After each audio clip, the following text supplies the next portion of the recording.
Picture this, you're standing in a Vegas hotel hallway, posing for what you think is just another con photo. 30 seconds later, security is walking toward you with that look. You know the one. And suddenly, your weekend just became a very expensive mistake. Welcome to Sin City Anime, where the house always wins and the rules aren't what you'd expect from any other convention you've been to. Here's what nobody tells you before you buy that badge. Sin City Anime operates under what they call discretionary enforcement. Translation, they can eject you, revoke your badge, and blacklist you from future events without warning, without appeals, and without that three-strike system you're used to from literally every other con. This isn't fan speculation or angry forum posts. This is straight from their official policy documents, and it's causing absolute chaos in the cosplay community. The behaviors that trigger this nuclear option sound innocent enough on paper. Hallway sleeping, which half of us have done during those marathon convention weekends. Poor hygiene, which honestly some people needed to hear anyway. But here's where it gets wild. Fake fighting. Yes, even pretend combat for photos can get you permanently banned. Public intoxication in Vegas of all places. And here's the kicker. Unapproved flyers. Hand out the wrong piece of paper in the wrong hallway, and you're done. What makes this so controversial isn't just the rules themselves, it's how fast they're enforced. Veterans who've survived multiple Sin City Anime events have developed this almost paranoid awareness. They move through crowds like they're being watched, because one longtime attendee described it perfectly. Impact beats intent here. Doesn't matter if your joke was harmless. If strangers are dodging you, security sees risk. This creates this bizarre two-tier system where newcomers are getting blindsided left and right, posting these confused apology videos on TikTok while the veterans glide through like ghosts. They've learned the unwritten rule: assume you're always 30 seconds away from losing your badge, and act accordingly. The safety response team, that's what they call their enforcement squad, works alongside hotel security with what can only be described as military efficiency. There's no hallway appeals court, no let me explain conversations. The decision gets made and your weekend is over, period. But here's what's really got the community divided. Some people are defending this approach. They argue that other conventions are too lenient, that the anything goes attitude at some events has created genuine safety issues. They point to incidents at other cons where lenient policies led to actual problems. Sin City Anime, they say, is just being honest about what every con wishes it could do. Others see it as convention staff on a power trip, creating an atmosphere of fear that kills the fun that conventions are supposed to provide. The debates in cosplay groups have become vicious, with people sharing horror stories and others dismissing them as troublemakers who deserved what they got. What's undeniable is that this policy creates a completely different convention experience. Where other cons feel like controlled chaos with friends, Sin City Anime feels like controlled chaos with surveillance. Every interaction with staff, every photo opportunity, every moment carries this underlying tension that didn't exist before. And this discretionary enforcement, it's just the beginning, because what happened with their tactical costume ban makes the ejection policy look tame by comparison. The tactical ban that broke cosplay groups. If you thought the ejection policy was controversial, wait until you hear about the rule that literally destroyed months of preparation for entire cosplay groups. Sin City Anime didn't just restrict tactical gear. They nuked it from orbit with a complete total no exceptions ban on anything that looks military or tactical. We're talking about a rule so strict that it caught seasoned cosplayers completely off guard. Here's the exact language that sent shockwaves through the community. No tactical or military-style costuming whatsoever. If your silhouette reads as plate carriers, molly rigs, stacked pouches, or any real-world armor from across a crowded lobby, you're out. Period. No gray area, no but my character, no discretion. The convention specifically cited recent conflicts and tragic incidents as reasoning for removing any ambiguity. The fallout was immediate and brutal. Remember, this announcement came relatively close to the convention date. Groups that had been planning coordinated military anime cosplays for months suddenly found themselves scrambling. We're talking about Attack on Titan Survey Corps groups, Call of Duty anime crossovers, military-themed magical girl variations, Full Metal Alchemist state military uniforms. All of it gone. The cosplay community's reaction was split down the middle in the most vicious way possible. One side argued that in the current climate, anything that looks like tactical gear creates unnecessary anxiety for families and staff. They pointed out that from 10 meters away in a crowded convention space, security can't tell if your rig is foam, fabric, or the real deal. The safety-first crowd said this was a reasonable response to legitimate concerns. The other side absolutely lost their minds. They argued that cosplay accuracy was being sacrificed for optics, that anime conventions were supposed to be safe spaces for creative expression, and that banning entire categories of fictional military characters was censorship gone too far. The debates in Facebook groups became legendary for their toxicity. But here's what really broke people's hearts: the group cosplays that got destroyed.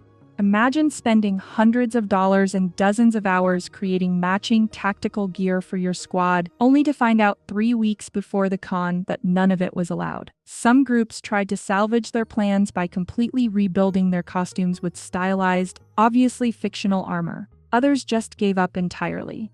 The veterans who managed to adapt shared their strategies, and it's fascinating how creative desperation made them.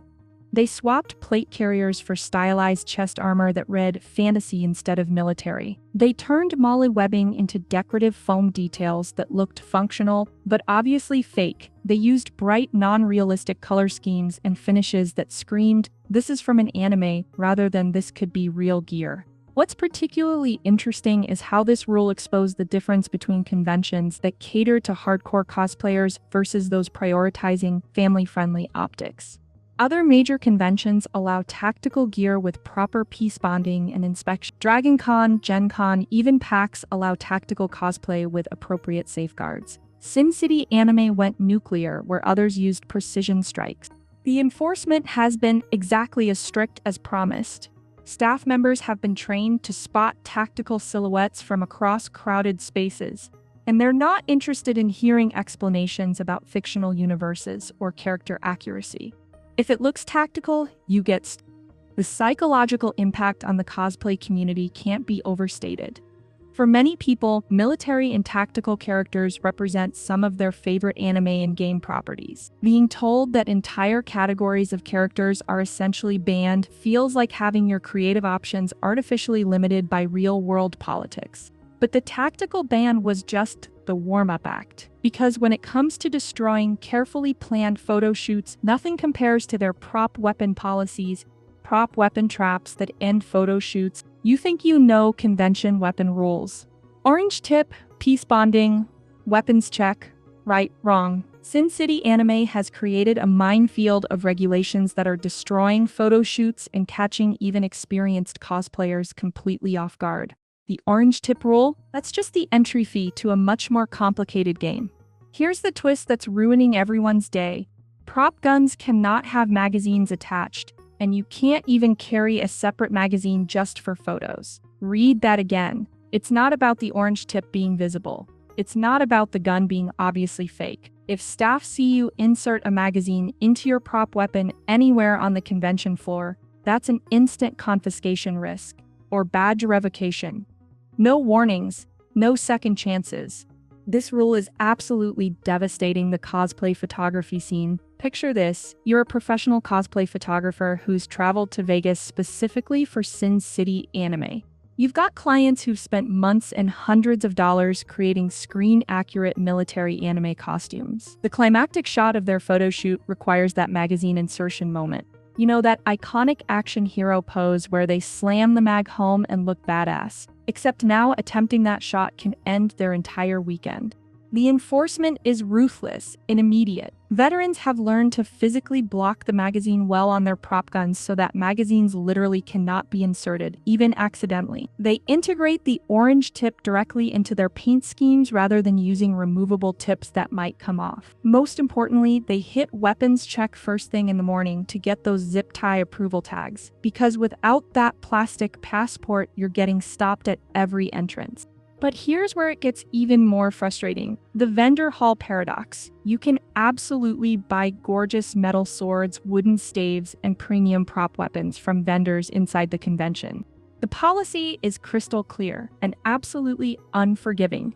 Wooden or metal weapons purchased inside the convention must be immediately boxed, sealed, and taken out of the convention space to be stored in your car or hotel room.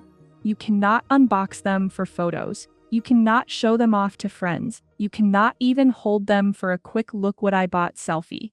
The classic move of unboxing your new sword in the hallway for a quick photo session, that's a 30-minute policy discussion with security that you're not going to win. This has created the most bizarre shopping experience in convention history.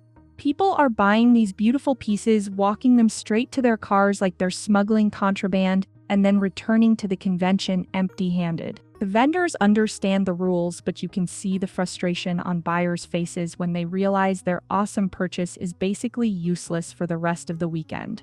The psychological impact on cosplayers is brutal. Imagine spending months crafting a costume around a specific weapon, only to discover that the prop you've designed your entire look around violates multiple policies you didn't even know existed. Some cosplayers have started building modular weapon systems where the dangerous components can be completely removed, leaving behind obviously harmless decorative elements. Professional cosplayers have developed workarounds that border on engineering marvels. They create weapons that split into obviously non-functional pieces for transport, then reassemble into photogenic props that never actually violate the letter of the law. They use materials and construction methods that make their weapons obviously fictional from any distance. They've basically created a new category, convention-compliant cosplay weapons. The photography community has had to completely adapt their shooting styles. Those dynamic action shots with realistic weapons, gone. The focus has shifted to character expression, costume details, and creative angles that don't rely on weapon props. Some photographers argue this has actually improved their work by forcing them to be more creative, but others feel like they're working with their hands tied behind their backs. What's particularly infuriating for many cosplayers is the inconsistency with other conventions. DragonCon, Anime Expo, even smaller regional cons allow properly piece-bonded metal and wood weapons with appropriate safety measures. Sin City Anime's zero-tolerance approach feels arbitrary and overly restrictive to people used to more flexible policies elsewhere. The enforcement creates this constant state of anxiety for anyone carrying any kind of prop. You're not just worried about obvious violations anymore, you're second-guessing every interaction. Every photo opportunity, every moment when your prop might be visible. It's like having a sword of Damocles hanging over your entire convention experience, except the sword is made of zip ties and security badges. But if you think the weapon policies are strict, wait until you hear about what happens when Vegas expectations meet family-friendly reality. Vegas rules don't apply here. Here's the plot twist that catches everyone off guard. You're in Sin City, the adult playground of America, where what happens in Vegas stays in Vegas, is practically the city motto. So naturally, you'd expect Sin City Anime to embrace that anything goes atmosphere, right? Wrong. Dead wrong. And this misconception is ending more convention weekends than any other single factor. The adult content restrictions at Sin City Anime are stricter than most anime conventions in conservative Bible Belt states. Inside designated 18+ events and 21+ lounges, sure, you can push boundaries, but the moment you step into public convention spaces, halls, lobby, vendor floor, anywhere families might be, your revealing cosplay needs to be covered by what they call a family-friendly layer. This isn't a suggestion. This isn't discretionary. This is a hard rule that's being enforced with the same zero-tolerance approach as everything else. The specifics are spelled out in painful detail. No full nudity anywhere, body paint doesn't count as clothing, tops must cover at bikini or bra level with pasties and tape, explicitly not counting as adequate coverage, bottoms must meet regular swimwear standards with thongs and G-strings completely banned from public spaces, and footwear is mandatory everywhere. Period. What's driving cosplayers absolutely insane is the whiplash between Vegas's reputation and the convention's reality. People fly in expecting the liberal attitudes they associate with the city, only to discover they're dealing with family-friendly policies stricter than most suburban malls. The culture shock is real and it's brutal. The enforcement stories are legendary in all the worst ways. Cosplayers who've been to dozens of conventions without issues suddenly finding themselves pulled aside and told to cover up or leave. Elaborate costumes that took months to plan and execute being deemed inappropriate for public spaces. Photo shoots being interrupted because someone's outfit crossed an invisible line they didn't even know existed. Professional cosplayers have started designing what they call Vegas layers, themed cover-ups that can be quickly added or removed as they move between adult and family spaces. Cloaks, jackets, wraps, and other modular additions that maintain the character's aesthetic while meeting the coverage requirements. It's functional, but it's also a constant reminder that you're not actually in the anything goes city you thought you were visiting. The footwear enforcement is where things get completely absurd. Yes, people have literally been escorted out of the convention for not wearing shoes. The "but my character is barefoot" argument falls on completely deaf ears. Hotel security, not even convention staff, can and will remove you for violating basic venue requirements. The policy covers shoes, sandals, flip-flops, aqua socks, even slippers, but barefoot or socks only? That's a one-way ticket to the parking lot. Veterans have learned to build invisible soles into their barefoot character costumes and always pack backup shoes for late-night events. The repeat warning system doesn't apply here. Footwear violations can lead to immediate removal, and there's no third chance because there often isn't even a second one. But the biggest shock for many attendees involves the badge system itself and age restrictions that feel completely disconnected from Vegas culture. Your convention badge isn't actually yours. It's Sin City Anime property, and tampering with it or hiding information can get it revoked. The age and curfew restrictions are where Vegas expectations crash hardest into reality. Attendees 15 and under must be with a guardian at all times. Staff will actively reunite unaccompanied minors with the adult listed on their registration. But here's the kicker that ruins so many late-night plans. Clark County curfew laws still apply, even in Vegas, even during a convention. The practical reality is that Vegas curfew frameworks typically land around 10 p.m. Sunday through Thursday and midnight Friday through Saturday, with local variations and stricter enforcement zones like the Strip on weekends. So while everyone's expecting Vegas-style all-night party vibes, minors are actually facing stricter curfew enforcement than they might deal with in their suburban hometowns. This creates these heartbreaking moments where groups have to split up, leaving younger members behind while adults continue to late-night events. Bloggers and content creators have had their planned late-night coverage completely destroyed when they realize their younger team members can't participate. The mismatch between Vegas hype and actual legal reality becomes this constant buzzkill that nobody saw coming. The enforcement creates this bizarre parallel universe where you can walk outside the convention and see actual Vegas in all its adults-only glory, then walk back inside to discover you're in one of the most restrictive convention environments in the country. It's like psychological whiplash that never stops. The veteran attendees who've learned to navigate all these restrictions successfully move through Sin City Anime. Like they're playing a completely different game from everyone else. They've developed routines, backup plans, and contingencies that newcomers don't even know they need. But even they admit that the convention culture has fundamentally changed from a creative celebration into something that feels more like navigating a legal obstacle course. The community divide over these policies has become increasingly toxic. Defenders argue that strict enforcement creates a safer, more family-friendly environment that allows parents to bring their kids without worry. Critics contend that the policies have sucked the fun out of what's supposed to be a creative celebration, turning conventions into anxiety-inducing experiences where you're constantly worried about rule violation. What's undeniable is that Sin City Anime has created something unprecedented in convention culture, a Vegas-based event with stricter content policies than most conventions in conservative regions. Whether that's evolution or devolution depends entirely on which side of the community divide you fall on. The final irony? Vegas itself markets freedom and adult entertainment, but Sin City Anime delivers clarity and family-friendly restriction. If you plan for the lines they actually enforce rather than the lines you expect from the city's reputation, you'll collect photos and memories instead of warnings and ejections. But that requires knowing rules that no other convention in the country currently enforces with the same zero-tolerance approach. The question hanging over the entire community is whether this represents the future of convention culture: strict, predictable, family-focused, or whether Sin City Anime has created an unsustainable environment that will eventually drive attendees to more permissive events. Only time will tell, but the 2025 convention is guaranteed to be the ultimate test of whether Vegas-style restrictions can coexist with anime convention culture.